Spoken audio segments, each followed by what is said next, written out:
अस्सलाम वालेकुम स्टूडेंट्स। आज ग्रेड 7 की new secondary mathematics students course book का chapter 2 direct and inverse proportion की एक्सरसाइज 2A का क्वेश्चन नंबर 2 सॉल्व करेंगे।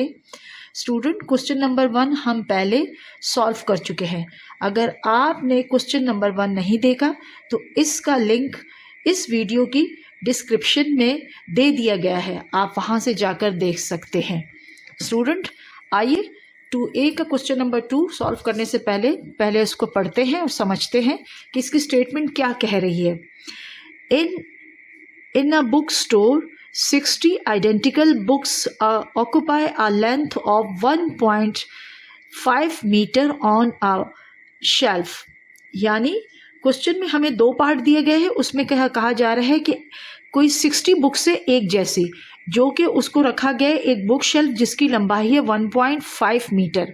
अब इसमें हमें जो गिवन है वो उन्होंने हमें 60 बुक्स जो आइडेंटिकल है उनकी लेंथ, उसके शेल्फ की लेंथ हमें बताई हुई है 1.5 मीटर है।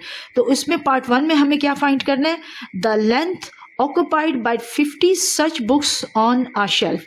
यानी 60 का हमें गिवन डाटा दिया हुआ है, यानी 60 बुक भी दी हुई है और उसके शेल्फ की लेंथ 1.5 दी है। पार्ट 1 में हमें बताया जा रहा है कि 50 जो बुक्स हैं उनकी जो शेल्फ की लंबाई है, जिसमें ये 50 बुक्स बिल्कुल एक्यूरेट आ जाए, वो उसकी लंबाई कितनी होगी। तो हम इसका पार्ट 1 सॉल्व करेंगे और पार्ट 2 भी मैं आपको पढ़ के बता देती हूँ। इसमें क्या कहा जा रहा है, पार्ट 2 में कहा जा रहा है the number of such books needed to completely occupy a shelf that is 80 centimeter long। यानी पार्ट 2 में वो कह रहे हैं कि एक शेल्फ है जो 80 सेंटीमीटर लॉन्ग है, तो उसमें हमारे पास कितनी बुक्स यानी आएंगी कंप्लीटली, हम उसमें 80 सेंटीमीटर वाली शेल्फ में कितनी बुक्स रख सकते हैं। तो आइए इसको हम सॉल्व करते हैं और बड़े आसान तरीके से सॉल्व करेंगे। स्टूडेंट, ये मेरा एक्सपीरियंस है, मैं आपको अपने एक्सपीरियंस शेयर करूंगी साथ साथ में, क्योंकि हमारे मैथमेटिक्स में जो क्वेश्चन है वो काफ़ी सारे मेथड से सॉल्व होते हैं, लेकिन क्योंकि अपनी टीचिंग के दौरान जो मेथड मैंने स्टूडेंट्स जिनको ज़्यादा बच्चों ने समझा है, मैं वो यहाँ पर आपके सामने शेयर करूँगी और आपको समझाऊँगी। क्योंकि आप सब जानते हैं कि क्लास में हमारे पास कई किस्म के स्टूडेंट होते हैं, टॉपर, एवरेज और बिलो एवरेज। तो फिर उनके लिए एक ऐसा मेथड हमें लेकर चलना पड़ता है जो तमाम स्टूडेंट के लिए सूटेबल हो। तो मैं उसी मेथड में से एक मेथड आपके लिए चूज़ कर रही हूँ। यानी अब आप सबसे पहले तो देखिए कि हमारे पास जो गिवन था वो क्या है। हमारे पास सबसे पहले था कि हमारे पास बुक्स है, तो ये हमारे पास एक्सरसाइज नंबर 2A का जो क्वेश्चन नंबर हमारे पास है 2। तो हम इसका सबसे पहले बहुत आसान तरीके से हम इसको सॉल्व करेंगे। हम लिखेंगे बुक यानी बुक्स इक्वल टू हमारे पास क्या है, लेंथ। अब लेंथ हमें पता है क्योंकि हमें बुक के स्टेटमेंट में दी हुई लेंथ हमारे पास शेल्फ की है, तो हमें ज़्यादा कुछ लिखने की ज़रूरत नहीं है। हमें जो बुक्स दी हुई है वो कितनी गिवन है, 60। अब 60 बुक का जो हमारे पास शेल्फ की लेंथ है वो कितनी है, 1.5 मीटर। ठीक है, अब ये हमारे पास गिवन है। अब जो पार्ट 1 हम सॉल्व करें तो पार्ट 1 में हमसे कहा जा रहा है कि अगर आपके पास 50 बुक्स हों तो शेल्फ की लेंथ कितनी होनी चाहिए। तो जो अननोन चीज़ होती है हम उसको किससे शो करते हैं, x। अब ये हमारे पास गिवन भी दिया हुआ है, जो फाइंड करना है वो भी हमने लिख लिया और बहुत इजी वे में हमने इसको, यानी सिर्फ 2 हमने कॉलम बनाए, एक बुक्स का और एक लेंथ का, तो इजी वे में हमने लिखा। अब आइए हम इसको सॉल्व करते हैं। अब देखिए हम इसको राइट हैंड साइड से स्टार्ट करेंगे। अब जब भी हम इसको सॉल्व करेंगे तो कभी भी डिनोमिनेटर अननोन नहीं होता। यहाँ पर हमने इसको क्या करना है, फ्रैक्शन फॉर्म में लिखना है। तो x को हम लिखेंगे x ओवर या अपॉन 1.5। ठीक है, ये हमने लिख लिया। इक्वल टू, क्योंकि इक्वेशन का क्वेश्चन है, हमने इक्वल टू की मार्क्स लगाई हुई है, साइन लगाया हुआ है, तो हम क्या करेंगे, हमने यहाँ पर क्या किया कि नीचे वाली वैल्यू को डिनोमिनेटर बनाया है। इसी तरीके से हम दूसरे साइड के साथ भी यही करेंगे। 50 हमारा डिनोमिनेटर बनेगा और 60 हमारा न्यूमरेटर बनेगा। इतनी बात आप लोगों को समझ आई? ठीक है। अब हम क्या करेंगे, क्योंकि अलजबरा हमने पढ़ा है, इक्वेशन के क्वेश्चन भी हमने 6th क्लास में सॉल्व किए। अब हम क्या करेंगे, हमने जो चीज़ फाइंड करनी है तो उसको हमें क्या करना है, सेपरेट। हमें x फाइंड करना है, तो x को हमने यहाँ पर सेपरेट करना है। तो हम क्या करेंगे, यहाँ से हमारे पास 1.5 डिवाइड हो रहा है, जब वो आपके इक्वेशन के लेफ्ट हैंड साइड पे जाएगा तो वो मल्टीप्लिकेशन में कन्वर्ट हो जाएगा। तो आप लिखेंगे 50/60 या 50/60 मल्टीप्लाई बाय, ये डिवीजन था, यहाँ जाके हो जाएगा 1.5 मल्टीप्लिकेशन फॉर्म में, और इक्वल टू हमारे पास x जो फाइंड करना है अननोन चीज़ वो सेपरेट हो गई, यानी हमारे पास फुल वैल्यू हो गई x is equal to 1.5 multiply by 50/60। अब आप देखें, हम देखेंगे कैंसिल हो रहा है, जीरो कैंसिल कर देंगे जीरो के साथ, हमारी सिंपलेस्ट फॉर्म होगी, कैंसिलेशन होगी। हमने जीरो को जीरो के साथ कैंसिल कर दिया। आगे हम क्या करेंगे, हम करेंगे 5 को हम मल्टीप्लाई करेंगे 1.5 के साथ, तो हमारे पास जो दोनों को मल्टीप्लाई करेंगे तो 5 5 ज़ा 25 आएगा, और क्योंकि 2 कैरी हो जाएगा तो 5 1 ज़ा 5 और 2 उसमें प्लस होगा तो कितना हो जाएगा 7, क्योंकि एक नंबर के बाद पॉइंट है तो हम इसे यहाँ पर एक पॉइंट शो कर देंगे। तो हमारे पास यानी 1.5 मल्टीप्लाई बाय 5 हो गया 7.5, अब अपॉन या ओवर 6 आ गया। और जब हम इसको 6 से डिवाइड करेंगे तो हम देखेंगे इसका आंसर क्या आता है। इसका आंसर हमारे पास आएगा 7.5 और 6 से, तो 6 1 ज़ा 6,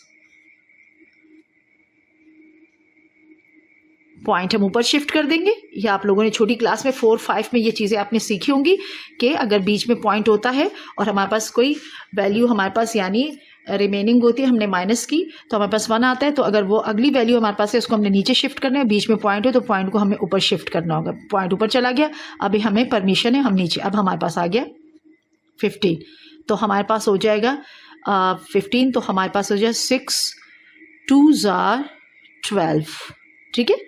अब 12 आ गया। अब इसको भी आपको माइनस करना आता है, डिवीजन फॉर्म आपको अच्छी तरीके से आती होगी, या आपने 4 5 में अच्छी तरीके से, बल्कि 3 में भी सीखा होगा। तो हमारे पास आ जाएगा 3, ठीक है। हमारे पास रिमेनिंग 3 है, क्योंकि आगे हमारे पास कोई भी वैल्यू नहीं है, हमें पॉइंट हमने ऊपर शिफ्ट किया हुआ है, तो हम लगा सकते हैं यहाँ पर 0। तो 6 के टेबल में 30 कितने बार आता है, 5 10, 6 5 ज़ा 30। तो इस तरीके से हमारे पास यानी x का जो आंसर है 50 बुक्स के लिए जो हमें चाहिए शेल्फ की लेंथ वो चाहिए 1.25 मीटर लॉन्ग, यानी ये उस शेल्फ की लंबाई हमारे पास आ गई जो अननोन थी। अब आइए हम इसका पार्ट 2 सॉल्व करते हैं।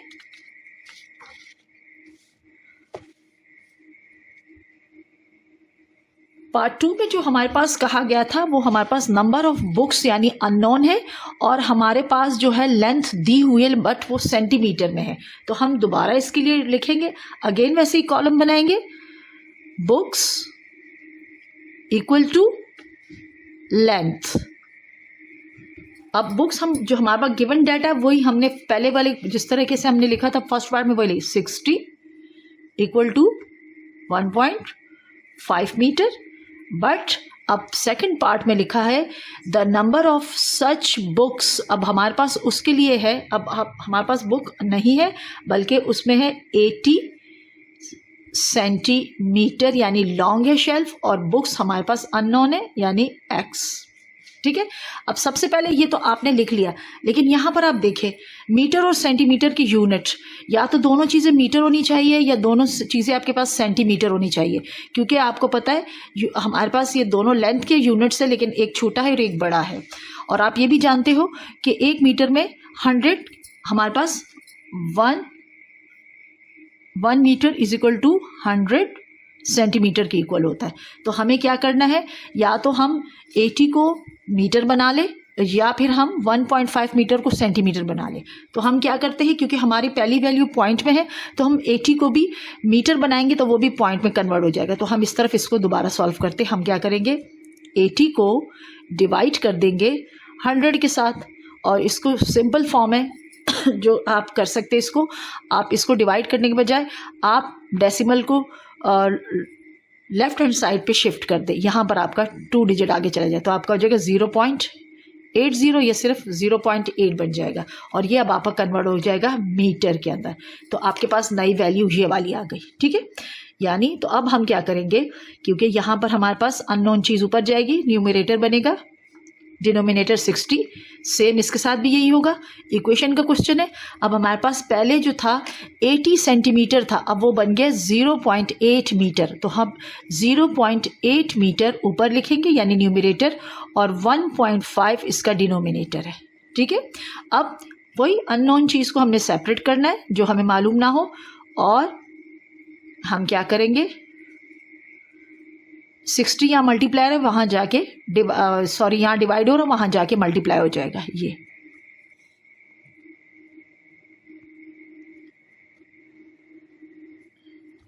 अब हमारे पास 0.8 मल्टीप्लाई हो रहा है 60 के साथ। इन दोनों को हम मल्टीप्लाई करेंगे और फिर हमारे पास आंसर आ जाएगा। इन दोनों को मल्टीप्लाई करने से हमारे पास आंसर आएगा 48.0, बट हम इसको सिर्फ क्या लिखेंगे, 48, ठीक है। तो ये हो जाएगा 48 अपॉन 1.5। अब जब हम 48 को 1.5 से डिवाइड करेंगे तो हमारे पास जो आंसर आएगा वो आएगा 32, और वो जो 32 है वो हमारे पास बुक्स की क्वांटिटी है। 32 बुक्स जो हमारे पास पता नहीं थी, जो 80 सेंटीमीटर लॉन्ग शेल्फ में रखी जाती थी। तो x = 32 बुक्स, ये आपका आंसर आ गया। आई होप कि आपको ये क्वेश्चन बहुत आसानी से समझ आया होगा, और अब नेक्स्ट वीडियो में नेक्स्ट क्वेश्चन के साथ मिलते हैं।